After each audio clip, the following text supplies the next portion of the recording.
শুভ সন্ধ্যাবেলা। অশেষ ধন্যবাদ জানাচ্ছি আমাদের আলোকিত মানুষ হিসেবে এখানে উপস্থিত আছেন আমাদের প্রাণপ্রিয় ভাই কাজী মাওলানা মোহাম্মদ মাহবুবুর রহমান সাহেব। আপনাকে আমি ধন্যবাদ জ্ঞাপন করছি আমার ব্রাইটনেস 99 চ্যানেল। আমি সম্পাদক আপনাকে ধন্যবাদ জ্ঞাপন করছি এবং জাতীয় পত্রিকা দৈনিক আজকে আলোকিত সকালে সঙ্গে থাকার জন্য আপনাকে ধন্যবাদ জ্ঞাপন করছি। অ্যাজ ওয়েল আমি আপনার কাছে জানতে চাচ্ছি যে আপনার এই সেবামূলক প্রতিষ্ঠানটি আজকে কত বছর হয়েছে? জনাব মাহবুবুর রহমান সাহেব। জি, বিসমিল্লাহির রহমানির রহিম। আমি কাজী মাহবুবুর রহমান বলছি, কুয়াকাটা থেকে। জি, আমাদের বিবাহের আমি 2021 সালে মার্চ মাসে বিবাহ পেয়েছি, আচ্ছা। কাজী হয়েছি এবং আমার কাজীর কার্যক্রম আলহামদুলিল্লাহ আল্লাহ তাআলার পক্ষ থেকে যেভাবে চলছে আলহামদুলিল্লাহ ভালোই চলতেছে।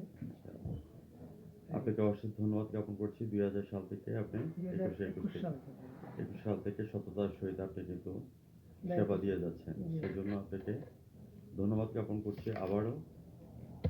এবং যে কথাটা আমি আপনার কাছে জানতে চাচ্ছি, আমি চায়ের ফাঁকে ফাঁকে সাক্ষাৎকারে চাটা দেওয়ার জন্য একটু ভালো হয়েছে, কারণ সাক্ষাৎকার আমরা দেখেছি টক শুতে, হ্যাঁ, কাজী বলেন বা যে কোনো টক শুতের মধ্যে চা বা কফির ফাঁকে ফাঁকে সাক্ষাৎকার হয়। তো সেই সুবাদে আপনাকে আমি ধন্যবাদ জ্ঞাপন করেছি এই শুভ রাতের বেলা আপনি চায়ের ফাঁকে ফাঁকে সাক্ষাৎকার দেওয়ার জন্য এবং আমাকে আপ্যায়ন করার জন্য। পরবর্তীতে আমি আপনার কাছে জানতে চাচ্ছি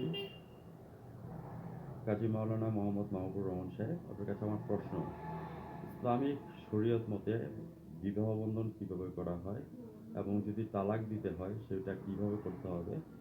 you know better than me, আপনি আমার চেয়ে ভালো বলতে পারবেন। সেই কথাটা তুলে ধরবেন আমার শ্রদ্ধেয় হুজুর মাওলানা মোহাম্মদ মাহবুবুর রহমান। জি, এখন মূলত আপনি চার কথা বললেন, আমাদের মুসলিমদের জন্য মেহমানদারি করা সুন্নাত। সেক্ষেত্রে আমি সুন্নাতের ন্যায়তে মেহমানদেরকে সকলকে মেহমানদার করি, আপনাকেও ইনশাল্লাহ মেহমানদার করি এবং আমার পক্ষ থেকে সারা বাংলাদেশের সকল কাজী ভাইদেরকে তো আমরা দাওয়াত দেই এবং পাশাপাশি সকলেই আমাদেরকে সাথে যোগাযোগ করে এবং আমাদের সাথে যোগাযোগ করে আসে। আমরা যতটুকু কাজীর বাহিরেও আমার ব্যক্তি পেশা থেকে ব্যক্তিগত জায়গা থেকে আমি সবাইকে যতটুকু আমার দায়িত্ব তার চেয়েও বেশি চেষ্টা করি তাদের আপ্যায়ন করার জন্য। এখন বিষয় হচ্ছে বিবাহের ব্যাপারে যে আপনি কথাটা বললেন, আমার অভিজ্ঞতা তো কেবল কয়েক বছরের, তবে আলহামদুলিল্লাহ চেষ্টা করি ভালো সেবা দেওয়ার জন্য। আমাদের বিবাহ আমরা একটা সরকার থেকে দায়িত্বপ্রাপ্ত হওয়ার পরে আমরা যে কাজী দায়িত্বটা পালন করি, এটা হচ্ছে রাষ্ট্রীয় একটা দায়িত্ব, কিন্তু মূলত আমরা তো মুসলমান, শরীয়তের কিছু দৃষ্টি বিষয় আছে, কিন্তু আমাদের সর্বপ্রথম গুরুত্বপূর্ণ বিষয় হচ্ছে আমাদের রাষ্ট্রীয় আইনে যে বিষয়বস্তু আছে সে অনুযায়ী আমরা বিবাহের কার্যক্রম সম্পন্ন করি। সেক্ষেত্রে দেখা যায় আমাদের বিবাহের মেয়েদের জন্য 18+ বয়সের ঊর্ধ্বে এবং ছেলেদের জন্য 21+, মানে 21+ ঊর্ধ্ব হলে আমরা বিবাহ রেজিস্ট্রি কার্যক্রম সম্পন্ন করতে পারি। এখানে বিবাহের ব্যাপার হচ্ছে আমরা তো অনেক সময় যেটা সারা বলে মানে ইজাব কবুলের পরে ওইটা আমরা পড়াই দিই, দেখা যায় যখন হুজুর না থাকে তখন বিবাহ পড়াই দিই, কিন্তু এখানে আরেকটা অপশন আছে, বিবাহ যার দ্বারা পড়ানো হয়েছে আমরা রেজিস্টার, আমরা বিবাহ রেজিস্ট্রি করি এবং বিবাহটা পড়ানো হুজুর দ্বারাও পড়াই এবং আমরাও তো হুজুর আলেম, আমরাও পড়াইতে পারি, সমস্যা হয় না। এখন হুজুরকে বিবাহ পড়ানোর জন্য আমরা যদি দেখা যায় তাকে একটু সুযোগ দেই, সে একটু সম্মানিত হয়, সে সরাটা পড়ায়, বললে সরাটা তাদের দ্বারা পড়াইলে আমাদের বিবাহটা পরিপূর্ণভাবে সম্পূর্ণ। এ হলো আমাদের বয়সের যে বিষয়গুলো, যে আমরা যে বয়সের যে ব্যাপারটা 18+ 21 এভাবে আমরা বিবাহের কার্যক্রম করি। মেয়েদের জন্য 18 এবং ছেলেদের জন্য 21+ এবং 18+ এর ঊর্ধ্বে। বাল্য বিবাহকে রোধ করার ক্ষেত্রে আপনার অভিজ্ঞতা প্রকাশ করেন। বাল্য বিবাহ আসলে বিষয় হচ্ছে যে আমরা তো আমাদের দায়িত্বের স্তরে কখনোই বাল্য বিবাহ পড়ানোর মতো সুযোগ নয়, আর আমরা বাল্য বিবাহ পড়াইও না। তার মানে হচ্ছে বিবাহ কিন্তু হচ্ছে, বিবাহ হচ্ছে, কেউ এফিডেভিট করে, কেউ এফিডেভিট করা হচ্ছে, এফিডেভিটটা করার কারণে মানুষ সচেতন হচ্ছে না এবং ক্ষতিগ্রস্ত হচ্ছে। সেটা প্রাপ্তবয়স্ক যারা করে তারাও যদি করে তারাও কিন্তু ক্ষতিগ্রস্ত, কারণ কি এই যে এফিডেভিট করার জন্য প্রাপ্তবয়স্করা যদি এফিডেভিট করে তারা মনে করতেছে, হ্যাঁ তারা মনে করতেছে কিন্তু আমরা কামিন কোর্ট থেকে করেছি। আসলে কোর্টে কি কামিন নামা করার কোনো রাইট আছে? নাই। তার মানে হচ্ছে যে প্রাপ্তবয়স্ক সেও যদি এফিডেভিট করে হুম হুম সে সেও কিন্তু দোষী। কামিন নামার খইতে পাইতেছে না। হ্যাঁ একটা জায়গা রেজিস্ট্রি করতে হইলে হ্যাঁ হ্যাঁ ওটা রেজিস্ট্রারের কাছে যাইতে হইবে, যাইতে হবে সাব রেজিস্ট্রার সাব কাছে, রেজিস্ট্রারে যাইতে হইবে। আর বিবাহ রেজিস্ট্রি করার জন্য যাইতে হইবে কাজী কাজী অফিসে। অফিসে, কাজীদের কাছে, কারণ এটা ঠিকা হচ্ছে সরকারি রেজিস্ট্রারদের নিয়ম। কাছে। হুম সরকারি নিয়ম, যেহেতু হুম সরকারি নিয়ম করে দিয়েছে, হুম সেক্ষেত্রে ওখানে যদি বয়স প্রাপ্ত হোক ও অপ্রাপ্ত হোক যে হুম কোনোভাবেই যদি তারা এফিডেভিটটা হুম করে, হুম তারা মনে করে আমরা কোর্ট থেকে কেমন নেওয়া করে ফেলছি বা রেজিস্ট্রি করে ফেলছি, কোর্ট ম্যারেজ করে ফেলছি, হুম পরক্ষণে দেখা যায় প্রাপ্তবয়স্করা কোনো নিতে গেলে মানে কি বলে হুম পরের স্টেপে যাইয়া তারা যে একটা ই নেবে, স্বামী দাবি করবে বা স্ত্রী ভিকটিম। হ্যাঁ ভিকটিম যে দাবি করবে, সেটা কিন্তু তারা করতে পারবে না। রাইট, বাই দা বাই তারা ক্ষতিগ্রস্ত। ক্ষতিগ্রস্ত হয় এবং এবং তালাকের ক্ষেত্রে তালাক যদি তারা চিঠি কোর্টের মাধ্যমে করে, হুম, ওটা রেজিস্ট্রি হয় না, পরবর্তীতে কোর্টে কোনো প্রকার যদি ঝামেলা সৃষ্টি হয়, হয় না, যেটা হয় সেটা নিয়েই তো মানুষ right, বিপদগ্রস্ত। এই আইন কিন্তু আপনার অলরেডি আমাদের হ্যাঁ আইনমন্ত্রী আনিস ইসলাম থাকা অবস্থায় কিন্তু বন্ধ করে দিয়েছে। জি এফিডেভিট মাধ্যমে বা এই নোটারি পাবলিকের মাধ্যমে এটা কিন্তু গ্রহণযোগ্য না। একমাত্র আপনারা যেটা রেজিস্ট্রেশন করছেন এইটা হচ্ছে সবচেয়ে বেশি। জি এটার জন্য কোনো জেল জরিমানা হতে হয় না ভিকটিমের জি বা ফ্যামিলিগতভাবে কোনো কিছু করা হয় না। জি হ্যাঁ, এটাই সত্যতার প্রমাণ। জি হ্যাঁ, আর বাকি যেগুলি মনে করে করছেন এটা হচ্ছে এক প্রকার ধান্দা, ধোঁকাবাজি দেওয়া, মানুষকে হ্যারাসমেন্ট করা। জি পরবর্তীতে ছেলেটাও জীবন শেষ, মেয়েরও জীবন মেয়ের শেষ। জীবন শেষ। জেল কাটতে হয় আপনাকে যেখান আমি থেকে, আর একটু জয়েন জেল দিতে কাটতে পারি? হয় যেখান থেকে আপনার ডিটেনশন পর্যন্ত চলে আসে। ৯ মাসের মধ্যে বেল পিটিশন দেওয়া হয় না। জি এই আইনটা কিন্তু চালু আছে। এখন বাল্য বিবাহের ব্যাপারে আমরা তো বাল্য বিবাহ পড়াই না, আর বিবাহ হুম। পড়া বাকিও থাকে না। Right, exactly. যেমন তারা ওই যে কোর্টের এফিডেভিটের মাধ্যমে, হুম, হুম, হুজুরে মসজিদের ইমামের মাধ্যমে কিন্তু তারা বিবাহ পড়াই নিচ্ছে। Right, exactly. কিন্তু দেখা যায় অনেক সময় অনেক ফ্যামিলিরা হয়তো বা পরিবেশের কারণে মেয়ে এক জায়গায় চলে যাবে, চলে যাবে, রাইট, এই কারণে তারা এই ধরনের বিভিন্ন ফ্যামিলিগতভাবে এই সমস্যাগুলো হয়। যার কারণে আমাদের বাংলাদেশ সরকার যারা দায়িত্বশীল জায়গায় আছে, সেই জায়গা থেকে মেয়েদের বয়স 18 থেকে 16 করে, ছেলেদেরকে যদি 21 থেকে 18 বা 19 করে, এভাবে যদি সমন্বয় করা হয় বয়সের ক্ষেত্রটা, হয়তো আমরা মুসলিম হিসাবে এজ আমরা যে দায়িত্বটা পালনকারী, দায়িত্বটা পালন করার ক্ষেত্রে আমাদের কাগজটাও পরিপূর্ণ হলো, রাইট, এক্স্যাক্টলি 100%।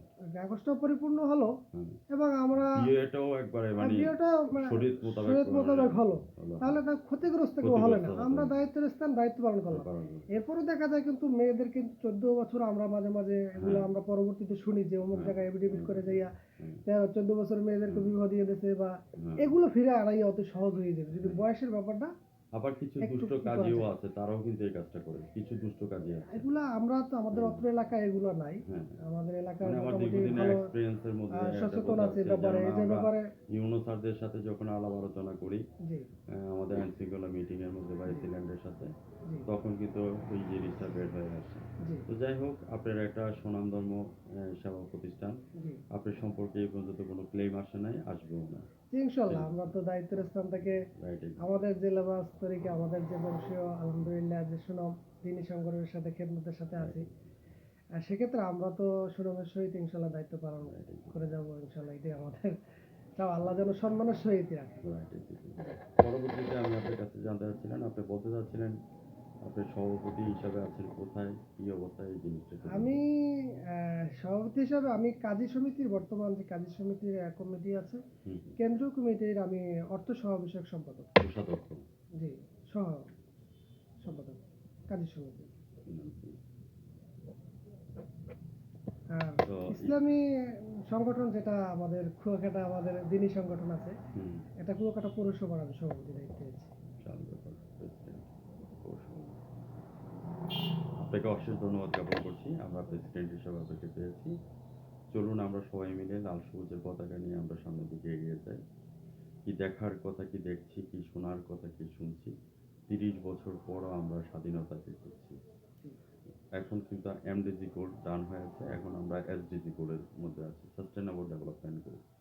ওইখানের মধ্যে বলে দেওয়া হয়েছে বর্তমান সরকার ওইটাকে জিরো টলারেন্স নিয়ে আসতে হবে। দুর্নীতি বা এফিডেভিটের মাধ্যমে যে কোনো জিনিস না, এটাকে জিরো টলারেন্স নিয়ে আসবে। তো সেই ক্ষেত্রে আপনি যেভাবে কাজ করে যাচ্ছেন, এইভাবে যদি কাজ করা হয় তাহলে আমার মনে হয় যে আমরা জিরো টলারেন্স নিয়ে আসতে পারবো। এই ক্ষেত্রে আপনার অভিমতটা বলুন। সাস্টেনেবল ডেভেলপমেন্ট গোল মানে জাস্ট হচ্ছে যে আপনার গোপনে বিয়ে না করানো বা ইয়ে না যাওয়া, দুর্নীতি না আসলে করা। বিষয় হচ্ছে মানে গোপনে বিবাহ করলে আমরা তো কাজীদের স্থান থেকে আমরা তো মানুষের কি বলে একটা মানুষ বিবাহ করাই ফেলাইছি, হুম, আমরা শুনছি পরে, বাইরে তো আমরা তো সাথে সাথে শুনতে পারতেছি শুনতে না পাচ্ছেন এটা। না, রাইট? এখন পরে শুনলে একটা মানুষের বিবাহ, মুসলমান হিসেবে বিবাহ যদি হয়েই বসে একদিন থিওরো স্যার না জানি ছিলেন স্যার ব্যাপারে একটু মতামত প্রকাশ করছিলেন রাইট। যে আমরা যে বিবাহগুলো হুম। মানে হওয়ার আগে যদি জানতে পারি তাহলে আমরা যে কোনো ব্যবস্থা নিয়ে এটা ফিরে দিতে পারি, ভ্রাম্যমাণ আদালতের মাধ্যমে তাদেরকে ফিরে দিতে ধরে পারি। নিয়ে যেতে ফিরে আর যেতে। যদি হইয়া যায় তখন তাকে জেল দিয়ে বা কি হবে, আমরা হ্যাঁ। মুসলমান হিসেবে তো আর এ ব্যাপারে আমরা অনেক সময় আমরা একটু স্যাক্রিফাইস করি। রাইট, এটা এই ধরনের বিষয়গুলো আসলে একটু সেন্সিটিভ। রাইট। সেই স্থান থেকে দেখা যায় যারা দায়িত্বশীল আছে, দেখা যায় এলাকার যারা শিক্ষিত মানুষ, আর এই যে এই সমস্যাগুলো এখনো অ্যাভেলেবল হচ্ছে মোবাইলের কারণে কিছু সমস্যা Right, দেখা right, দিচ্ছে, yeah. যেটা ওই যে ছোট ছোট বাচ্চা ছেলে মেয়েরা হুম, মোবাইল হুম। চালায়, তো মোবাইল চালানোর ফেসবুকের ভিতরে একটু হ্যাঁ। মেসেঞ্জার একটু কথাবার্তা হয়, হওয়ার পরে Chatting তারা করছে। নিজেরা নিজেরা চলে যায়। হুম। আবার ওই চলে যাওয়ার কারণে গার্জিয়ান পক্ষ ওইখান থেকে কিন্তু একটু অসচেতন। Right, exactly. সে কি করতেছে, সে মোবাইল চালাচ্ছে, গার্জিয়ান তো ফলো করতেছে না আসলে ছেলে মেয়ে কি করতেছে, কি করতেছে? শুধুই যে মোবাইল চালাইতেছে না এর ফাঁকা আরো অনেক কিছু চালাইতেছে, চালাচ্ছে। এটা তো আর প্রকাশ হচ্ছে রাইট, না। এক্স্যাক্টলি। সেই স্থান থেকে যদি গার্জিয়ান পক্ষ সচেতন হয় হ্যাঁ। যে আমার ছেলেকে মোবাইল দেওয়া এই বয়সে ঠিক হবে না, এবং দ্বিতীয় কথা হচ্ছে সে যদি মোবাইল চালায় হুম, তাকে সেভাবে হুম। ব্যাকআপ দেওয়া। আর দ্বিতীয় কথা হচ্ছে মোবাইল চালাইলেই বড় সমস্যাটা হচ্ছে, কারণ সে মেসেঞ্জারে সে আবার আসক্ত হয়ে যাচ্ছে, একজনের সাথে কথা বলতে বলতে আবেগ সবার ভিতরে আছে। একটা ছেলে মেয়ে তো আর 9 বছরের একটা মেয়ে সাবালিকা হয়ে যায়, হ্যাঁ। 9, 10, 11, 12 বছর এরকমের কম বেশি হয়। আবার ছেলেরা যে সাবালিক হয় তখন তাদের মনের ভিতরে একটা চাহিদা আসে, রাইট, এক্স্যাক্টলি। তখন ওই কথাবার্তা বলার মাধ্যমে হয় কি তারা চলে যায়, ওখান থেকে বাবা মা জোর করে আইনে হলে এক জায়গায় বিবাহ দিয়ে দেয়। রাইট, মানে মূলত সমস্যার কারণটা এক ধরনের মোবাইলটাই হয়ে যাচ্ছে। মনটা হয়ে গেছে। খুব সুন্দর প্রস্তাবনা রেখেছেন। জি ভিউয়ার্স যারা আমার চ্যানেলের সামনে আছেন, আজ রাত 11টা 15 মিনিটে আমাদের স্বনামধন্য কাজী সাহেব, কাজী মাওলানা মোহাম্মদ মাহবুব রহমান সাহেবের কথাগুলি আপনারা বাস্তবে শুনে নিন। যে লিগ্যাল যে কথাগুলি আছে উনি এই কথাগুলি তুলে ধরেছেন। আজ রাত 11টা 15 মিনিটে আমাদের চ্যানেলের সঙ্গে থাকবেন, রাইট 1029 চ্যানেল এবং জাতীয় পত্রিকা দৈনিক আছে আলোকিত সকালে। আমি ভ্রাম্যমাণ রিপোর্টার হিসাবে, মোবাইল করেসপন্ডেন্ট হিসাবে যখন আমরা বাল্যবিবাহ দেখি তখন আমাদেরকে যখন ইউনুস স্যারে ডাকানো হয় সাংবাদিকদের মোবাইল কোর্ট চালানোর জন্য, তখন আমরা চলে আসি সেবা দেওয়ার জন্য। তো সেখান থেকে আমরা বাল্যবিবাহ রোধ করার জন্য মোবাইল কোর্টের মাধ্যমে তাদেরকে ধরে নিয়ে আসি, সেটি হচ্ছে মেন বিষয়বস্তু। তো ভিউয়ার্স আপনারা দেরি না করে আপনারা আমাদের এখানে যে মাহবুব সাহেব আছেন, একজন সৎ এবং আদর্শ ব্যক্তি, আপনারা এখানে চলে আসবেন এবং আমরা আইন শৃঙ্খলা মিটিংয়ের মধ্যে আপনারা একটা প্রফেসর দাবিদার আমরা রাখি। সেই প্রত্যাশা নিয়ে আজ রাত 11টা 15 মিনিটে আপনি সাক্ষাৎকারটা দেখে নেবেন এবং জাতীয় পত্রিকা দৈনিক আছে আলোকিত সকাল থেকে আমি ভ্রাম্যমাণ রিপোর্টার সাংবাদিক ফরাদ ভাই বিদায় রেখা টানছি। ভালো থাকেন, সুস্থ থাকেন, ধন্যবাদ আপনাকে। যে অসংখ্য ধন্যবাদ ভাই, আপনি অনেক মূল্যবান সময় আমার কাছে এখানে অনেক সময় দিলেন। তা আমার পক্ষ থেকে সবাইকে সালাম এবং সবাই দোয়া রাখবেন। আর কুয়াকাটা আসবেন সবাই, কুয়াকাটা আমাদের কুয়াকাটায় দাওয়াত হইল। আসসালামু আলাইকুম। ওয়ালাইকুম আসসালাম।